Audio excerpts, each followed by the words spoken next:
Okay, I have been diving in a little bit. As I mentioned in the last video, I had at that time only read the preface. What I've read now is chapter 11 and chapter 14, which is the kind of fast track that Scott suggests to be able to start working with a Zettelkasten, because I really want to have a Zettelkasten set up so that I can read this book and extract stuff from this book into my Zettelkasten. So I've read those and I have a few thoughts. Before we even do that, I do want to update one thing. I was talking about the use of color in the last video, and I've been settling on this for my bib cards. I really like that mustard yellow for the page numbers, and I really like that teal for my notes. I know it might be silly to some of you to think about something visually appealing, but this, I think it matters. When you look at something that should, especially something you want to work with a lot, something you're going to be thinking about a lot, it should engage you in some way. Plus, I like the fact that because of the yellow, I can do a quick scan of the numbers, and then this I can tune out, or vice versa. So that's an update on that. The one of the key points before I get into the bulk of what I want to talk about, one of the other key points I wrote down. So one of the things that comes up in chapter 14 is the concept that the anti-net Zettelkasten, the intention of the system is for thinking. It is a thinking tool. That's hence the whole conversation with with yourself type talk that we hear a lot. What it is not is not an informational retrieval system, which until I read that, I probably wouldn't have been able to tell you what the difference was. But suddenly I had this realization that, oh, I'm putting stuff in here that are thought streams that I'm working with, contradictions or supporting thoughts and streams of thoughts. What I'm not putting in here is when I'm reading a book and like, that's an interesting fact, that's an interesting fact, that's an interesting fact. That's not what this is really made for. You could do it. I think, I don't remember if it's in here. I think it might be in here in reference to a question. I've been reading some of Scott's other stuff, so I might be confusing some of the overlap. But somebody had asked about where they put cold hard facts. I'm pretty sure it's in here. And he said, you can put cold hard facts in here, but it's really not the purpose of it. And I started to really think about that, and I started to wonder, that kind of makes sense. And I started to understand the differentiation between a line of thought and just a fact. But then I started to wonder, where am I going to put facts? And so far what I've come up with is, unless it is a fact directly related to a project or a stream of thought that I have in there, for example, if I have a thought about the population of China, I might need a card actually in the Zettelkasten that has the population of China. So then in that case, the fact would belong in the Zettelkasten. But if it's just a fact that I find interesting in the book, maybe where it belongs is in the book. Or at the very least, maybe on the bib card. I can just leave it on the bib card. I don't have to write it out, just say interesting fact. And then if I want to go back and look at those, I can. But unless I have a purpose for the fact, that maybe I don't need to extract that maybe non-goal oriented reading leads to this kind of grab everything. And that's definitely something I've suffered with in the past. Like when I'm reading, say, a book on health, which parts do I take out and which parts don't I? What do I want to extract? And at a certain point you start wondering, should I just extract the whole book? And of course not. I think in that case, the answer for me would be extract the things that are personally related to my health at that time. So if I read a section on high cholesterol, that applies to me. High blood sugar, things like that. Losing weight, those would be applicable. Then if I ever have another health need in the future and I go back to that book, I would pull it out for that. Maybe, hopefully this never happens, but maybe my anxiety comes back. Then I would pull out the sections about anxiety. So that's kind of how I'm thinking about that stuff. And in a way, I guess it will kind of relate to what I want to talk about here. And what I want to talk about is the dilemma that I've had regarding numbering cards. And actually, not even numbering cards, in categorizing cards, creating the categories.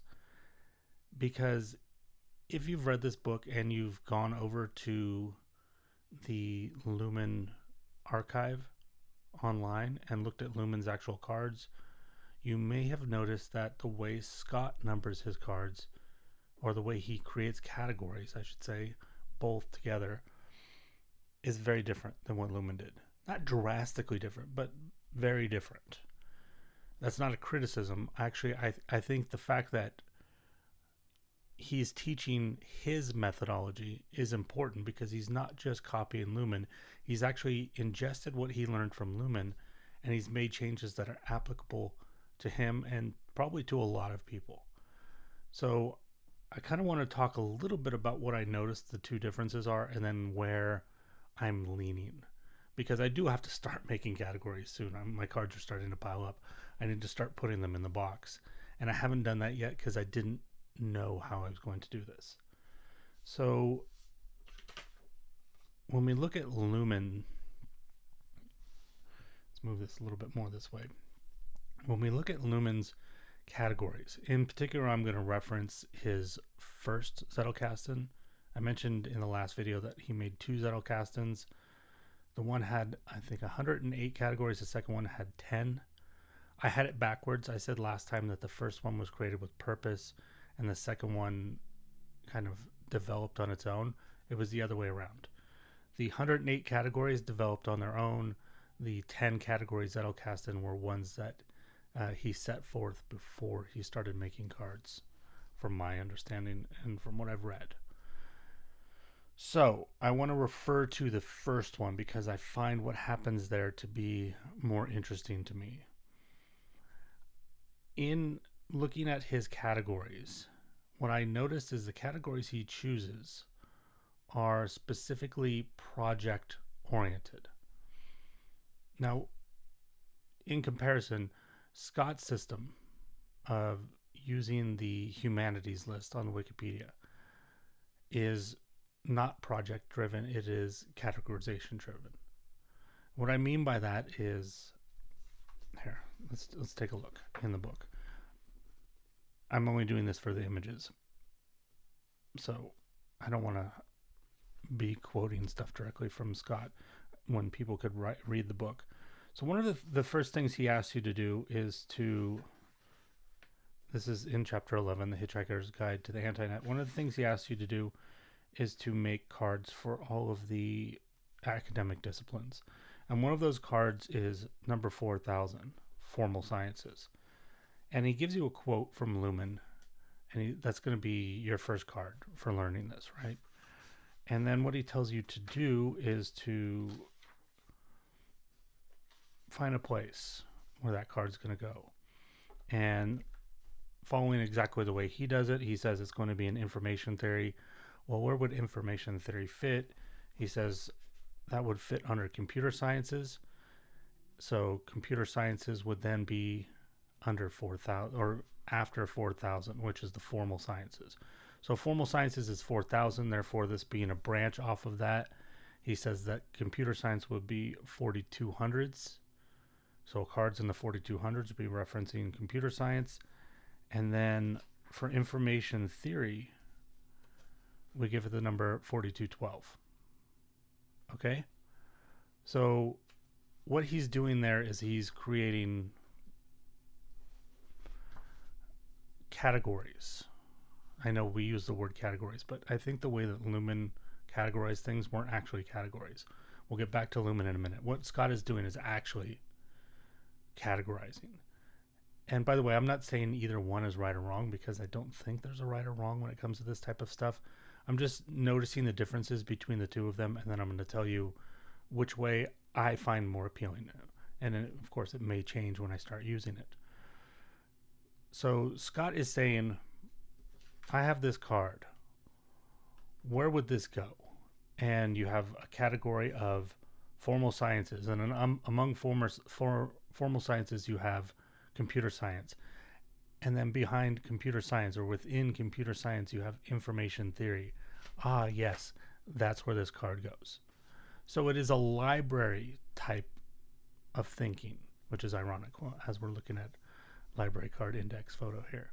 But it's more of a library card thinking. You know, what section of the library would this go into? Whereas what Lumen did is he created a category every time. From what I can tell, I'm reading the titles. Obviously, I don't know for sure, but from reading the titles of the categories or the translations, it looks like every time he had a project, he said, a new category. And he made a category specifically for that project. And then he read, and what he read, he put into that category. Obviously, if he found something in that book that he was reading that fit somewhere else, he would put it there as well. But the things that fit there. Now, I'm talking in the abstract. Let me get a little more specific. 523 for Lumen. He had orientation at the office and its burdens. That is very different than the categorization of information theory, computer science, or formal science. This sounds like the title of a paper. It's almost like, and I think this is what he did, I'm going to write a paper on orientation at the office and its burdens. Let's create a category for that. Subdivision of that would be job satisfaction.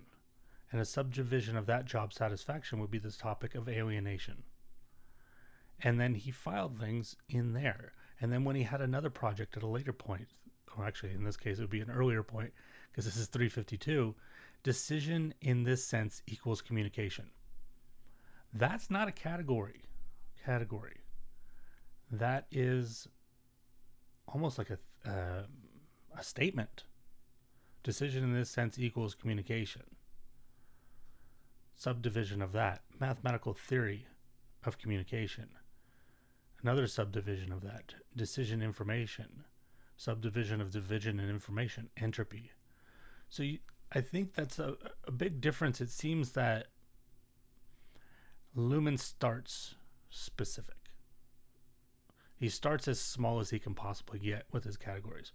Whereas Scott is starting with big, going to medium, going to small.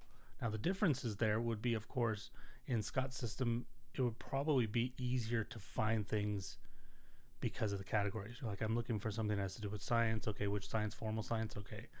Of the formal sciences, you pull out the card that tells you all the subtopics of formal science. Oh yes, computer science is the one I want. You go to computer science, information theory. Oh, here's that card. You know, if you weren't, that's just providing you another way to find the card. That's not the only way you would find it. Of course, your index would probably be your first thing. Whereas Lumen would have to rely on his index more. He wouldn't be able to rifle through the drawers as easily. You know, alienation, it's not obvious that alienation would be found under job satisfaction, under orientation at the office. Or it's not obvious that entropy, maybe to anybody but Lumen, that is, it's not obvious. So in that way, as far as retrieval or browsing, Scott's system is easier for browsing than Lumen's is. Whereas the advantage of Lumen's is it's more specific. So in that sense, he can create categories as projects arise and read with more purpose. Actually, it's not that he can read with more purpose, but it's more straightforward that he's reading for the purpose of that one category. So what I mean by that is, if this is the category card for, let's see, what's this one? Orientation at the office and its burdens. Say that's what this card was. Most of the cards he reads, he picks up this book about that. Most of the cards that he extracts from this book about that are going to go in this new category that he built. So in a way, he can just literally just focus on this one section. You know, if he had a small box for about this many cards, he could just do that for this one book. Okay, I'm just going to put this here, and then I know where I'm going to file most of these. And anything that doesn't fit in there that fits somewhere else, he can put those aside for later. Whereas more with Scott's system, looking at this, as you're reading, you make your cards, and then afterwards you go, okay, this card will go here. This card would probably go here after this card. So it's, once again, it's not clear a right or a wrong here, which one is the better advantage. They're just different approaches. And as a consequence of that, I'm noticing as well that has some influence on the numbering. You know, for example, Scott does something very different. He uses zeros and negative numbers. So if he has this card, and this card is this category card, and then this one is number one of that category. So say this is 4212, and this is 4212-1. And he has a card, and he's like, I really want that card here. He'll make the card 4212-0, so they can put it here. And if he wants to put one in front of that, 4212-1. I understand that theory, and I did wonder about that when I was thinking about things like, what if I put this number one in, and I want to put something in front of that? I did worry about that. But I do worry that getting into the zeros and the negatives, for me, is complicating things more than I need to, and it's going to cause me more headaches. So I don't think I'll be engaging in that particular behavior. Also, the numbering is very different. If, for example, you saw right there, here's Lumen's numbers. Some of them, 523, 352. Ironically, those are the same three numbers reorganized. I just grabbed those because of the titles being very project specific. Clearly what Lumen's doing here is he's just going along. You know, why is this one 523? Because the last project he worked on was 522. There's no other meaning to that. So his first card, or his first section in his anti-net, is section 1. And the second section is section 2 and 3 and 4, all the way to 523 and beyond. Now, Scott's is different. He works in the thousands. So, for example, we saw there the formal sciences 42 or 4,000, computer science 4,200. So everything is in that. There's nothing lower than 1,000 in his system theoretically, and that's just so that he can file things the way that he wants to file them, and that has to do with the way he's using categories. Like I said, he's actually using categories. So on this one too, I lean more with Lumen. Not because once again, that I'm criticizing Scott. I'm learning a tremendous amount from him. And if you're not one of the people that's read his stuff and you're interested in doing this, get this book. It's that simple. And watch his videos, because I think you actually need both. There are times I read things in the book and I'm like, wait, what? And I go see if he did a video on it, like the numbering thing. I went and watched a video on his numbering to clarify it even more. Really helpful. Let's have a little tea. But I lean more towards Lumen because, once again, I don't want to complicate things more for me. This has a lot to do with figuring out, for me so far, figuring out the way my brain works and making sure that the system works along with my brain as opposed to in friction with it. That's one of the reasons that I've moved away from the digital apps, because digital apps being what they are, they have to be designed. They have to, the UI has to be made, the way that they function, the way that, whether they use tags, whether they use folders, whether they use both, whether they use links, whether they use blocks, whether they use backlinks. All of these things are predetermined, because you can't make an app that's a blank canvas. There's nothing there if it's a blank canvas. So what I was discovering a lot with the digital apps is I was fighting against the app to get it to work the way that will give me the least friction. And in that sense, I want to make sure to avoid that when doing something analog as well. The friction that I foresee, once again, the reason Scott does it the way he does it is because it works for his brain. He doesn't have to do what I'm doing, what I'm going to explain right now. He probably doesn't have the friction in the way that I do. Friction, although I should back up there, friction is not a bad thing. We are doing the analog method here, so we are purposely introducing friction for the benefit of it. But I mean friction in the extreme, friction in the extremis. And what I mean by that is friction that will prevent you from making notes, friction that will prevent you from filing your notes, friction that will prevent you from using the system and eventually abandoning it. That's what I mean by friction here. Not any friction. There's good friction, and then there is repulsive friction that will repel you away from it. I'm trying to avoid that. And one of those repelling types of friction for me would be looking at the note and trying to decide where it goes. What science is this? What art humanity is this? And then later having to maybe remember that as well. Although the remembering part is minor because, once again, index. But having to, for example, I have a new card. I don't know where this goes. I'm pretty sure this is going to go into arts and humanities. I probably don't have the sections of arts and humanities memorized in my head. So I'm going to go open the box. I'm going to open up the arts and humanities. I'm going to pull out the card, and I'm going to look at the subdivisions of arts and humanities and go, oh, okay. Creative arts. Okay, yeah, so creative arts is the one I want. Then I'm going to have to go to the creative arts one, and then I'm going to have to pull out the creative arts category and go, oh yes, the craft of writing. Okay, that's where this card goes, craft of writing. That right there, that process is not a positive process for me. That will serve no benefit for me, and it will cause me to get tired of this and just not want to do it and go, why don't I just write it in a notebook, and if I need to find it, I'll go find the notebook. It needs to be in that sense. There needs to be as little questioning in the automatic processes as possible for me. When there's something like filing a card for me, it should just be pretty obvious. Now, it can't be 100% obvious. That's any system's going to be like that. But I find Lumen's system to be a little more obvious.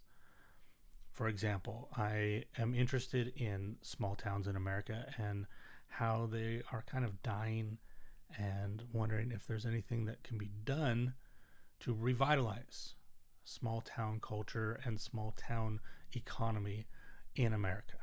That's one of the things that I'm interested in, that I read books because I'm interested in it. So if I were to, for example, there's a book called Glass House.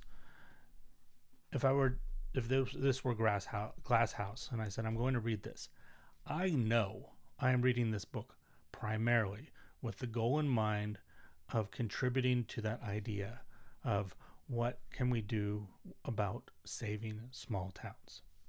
So I'd have that category, saving small towns.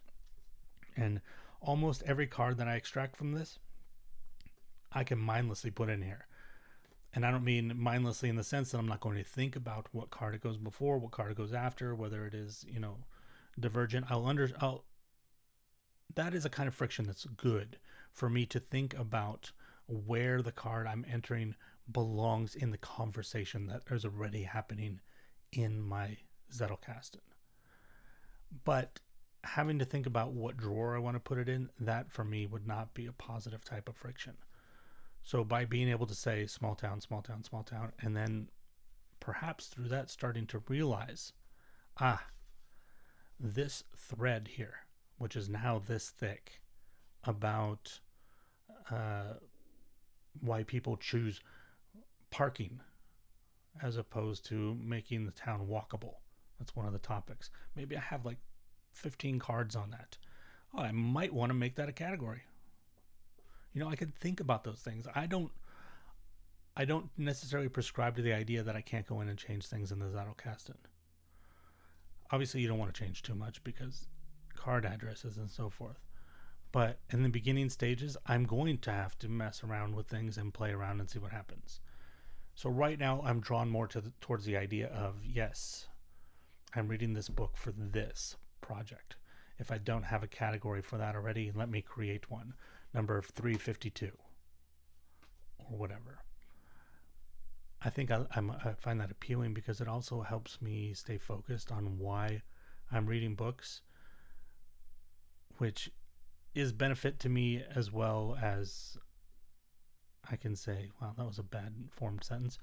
It's of benefit to me because I know where to file the cards and I know why I'm reading a book. It makes me think about why I'm reading a book.